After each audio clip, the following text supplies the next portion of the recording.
มาครับพี่น้องวันนี้เสนอเมนูแมงมันทอดใส่ไข่ป้าดผู้ใดไปหาก่อนนี่ฮะจะมาฟังในคลิปแล้วพี่น้องเนาะมาพร้อมกับออมไก่ใส่บักฟักทองครับพี่น้องมาครับกินข้าวน้ำกันครับพี่น้องสวัสดีครับสวัสดี พี่น้ ค่ะ อง มาพี่น้องค่ะกินข้าวน้ำพริกค่ะพี่น้องค่ะมากินแมงมันหัวใส่ไข่กับแกงอ้อมจ้ะพี่น้องยกเขามาจกเขาให้เลยจ้ะ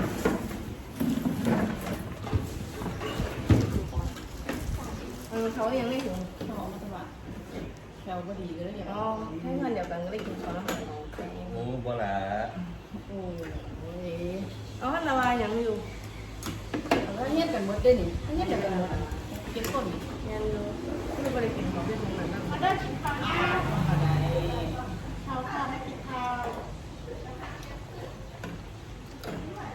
ให้เงินเดียวกัน ต้องแนวบอกกับหนูเลย สาวเต้เป็นน้อง เดี๋ยวอร่อยลงเลย ลาไปคุยคน ไม่กินโดนเลยพี่น้อง ต้นเอาเลย อ้อมไม่ได้กินโดนนะครับอ้อมไก่มันบ่ได้มันขึ้นหมูเนาะ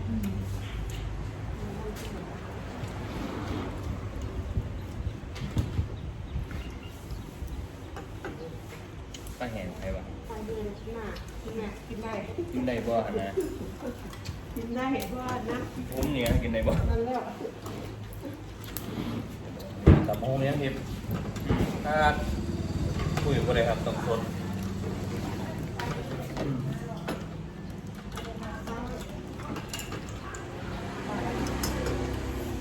จะบอก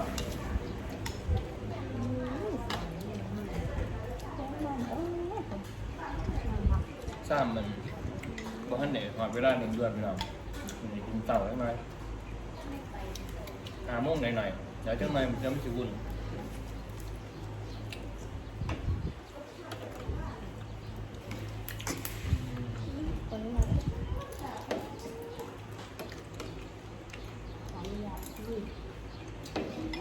เอาเงี้ยพิมพ์ไปใส่หมดนี่ คุณผมอ่ะ มิด จุดหนึ่งกับหัว ว่าเมื่อก็มาจัดเขามาจัด น่ะมันบอกถามมา คือขึ้นว่าตำอยู่ เอายังครับครับผมก๋วยเตี๋ยวครับ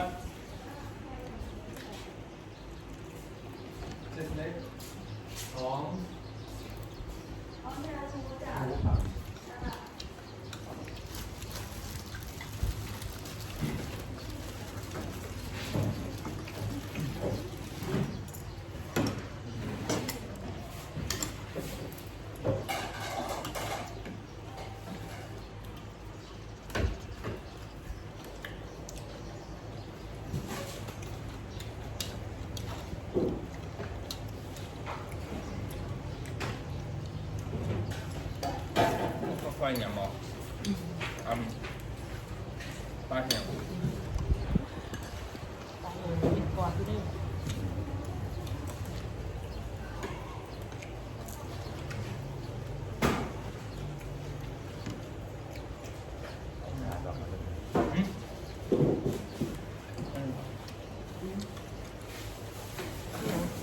ปลาพัก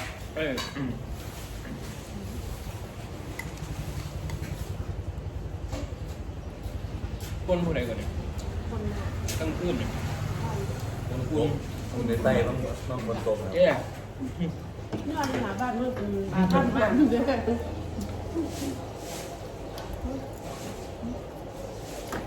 เปล่าเนี่ย มันเป็นยังไงไม่เคยกินเนี่ย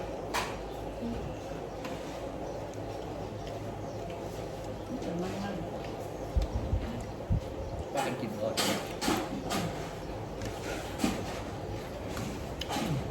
ที่ไหนเราเคยแล้วแม่งนั่นครับ มันเป็นมันมาก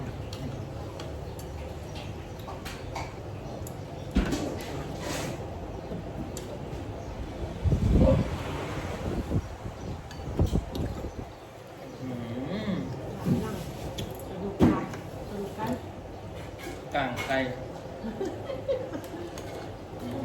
สั่งมาดูหนังตาใจ ไม่ได้ดื้อแถวได้หรอกต้องคำตรงนี้อยู่เลยเหงือกก็เหงือกเลย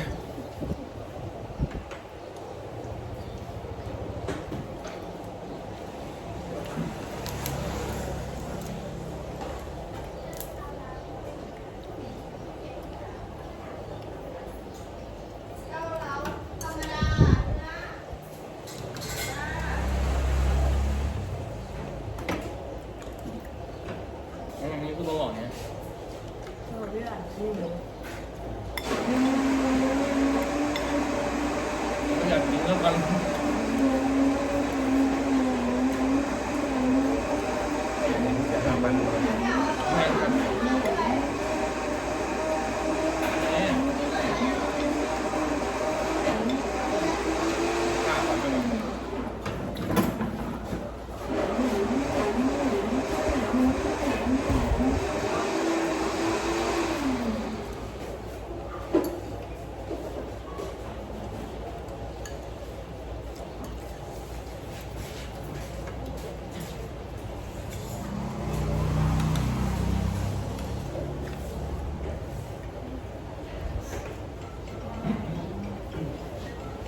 จะไปเอาความผมขึ้นมาใหม่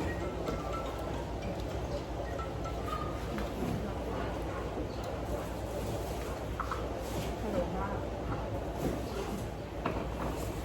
ตั้งยังก็จ้า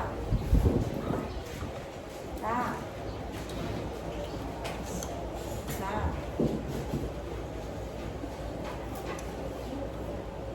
แต่มาพูดนี่พวกเดียวกันรับสั่งตอนแรกมาจ้าพวกมันเพื่อเป็นกลุ่มชนมันบอกพวกเดียวกันได้มาจ้าจ้าจ้า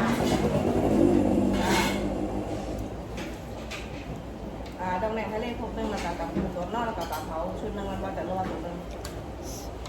ชุดเลือดโตค่ะจ้าจ้า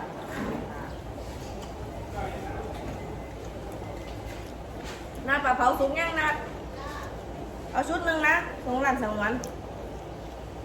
ฝากสั่งก่อนฮะ ชุดหนึง เป็นชุดนี่มั้ย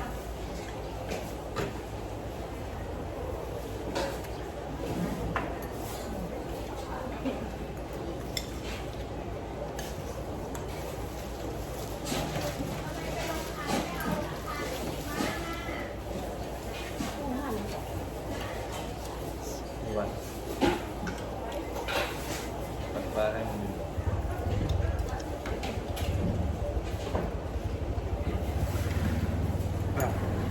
แอบแสบความ แกเพื่อนนะคะ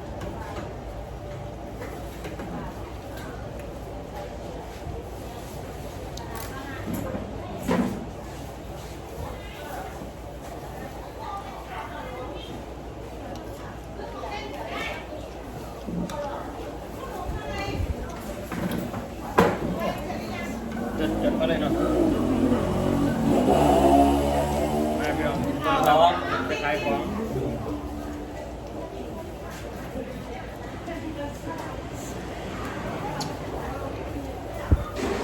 บอกแม่งเพิ่มไปว่าพี่น้องเวลาเที่ยง5 โมงถึงเที่ยงไปหาบ่ายเรียนที่นี่เรียนที่เรียนด่วน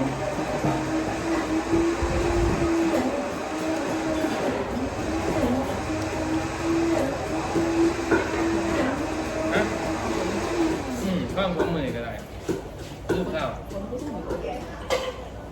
2 อาทิตย์เดี๋ยวนี้ถ้าจะออกไปไหน ผมตกได้ดีเท่าตัวนั้น แต่ว่าเครื่องดื่มเขาบ่มีขาโต๊ะบ่พร้อมอยู่แล้ว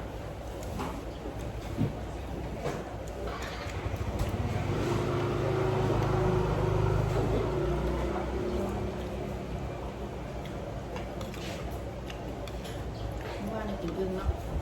มาบ่ได้กินน้ำ มันบ่เป็นมันดื่มบ่เป็น นี่คือกินน้ำมันเพิ่นบ่ได้กินเฮ็ดเนาะ นั่งจะยืนตรงนี้จะขันแหกคอคุยยอมมากินอื่น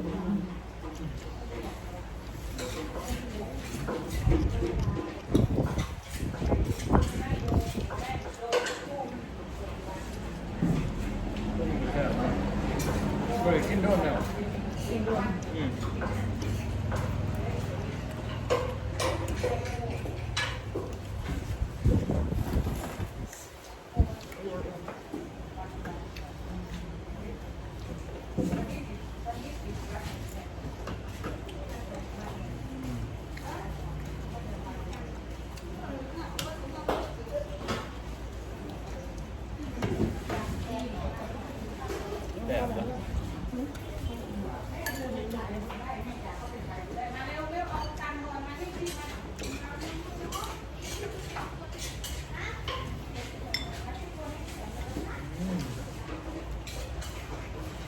จะไปที่ขนมไม่ได้กินโดนอ่ะความ พูดนั้นใช้ด่าจังหวะเนาะเสีย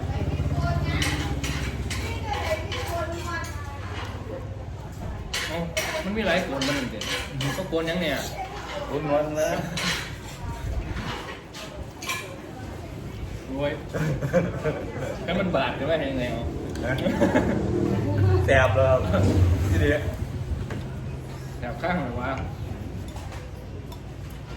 แสบกับข้าวยาย อยากไปโดนสับออกก่อนค่ะออกก่อนขอบคุณหลายๆค่ะพี่น้องออกก่อน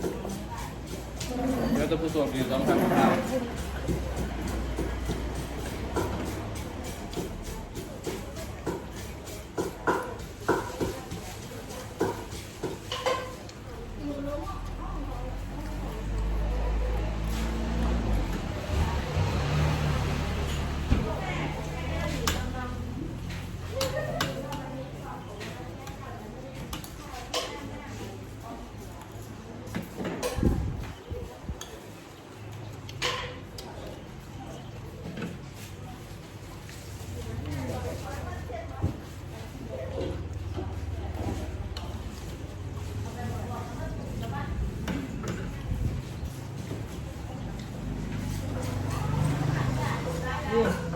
อะไรเนี่ยจริงแซ่บเนี่ย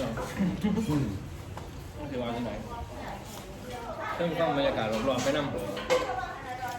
บรรยากาศของร้านมือนี้นั่งกินข้างนอก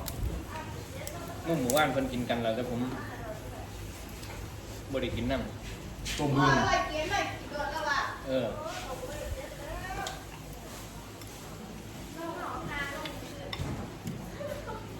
เนาะ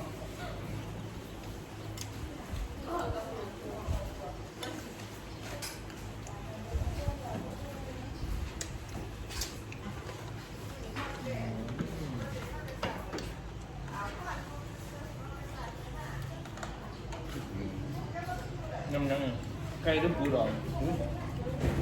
มาดูก้อนมั้งยำมือมะพร้าวเอาหน้าดีครับ โอเคเนาะครับพี่น้องเดี๋ยวตรงไหนเราจะขอลาไปก่อนในคลิปนี้เดี๋ยวจะไม่บอกกันคลิปหน้าเราคลิปนี้ลาไปก่อนสวัสดีครับ ครับ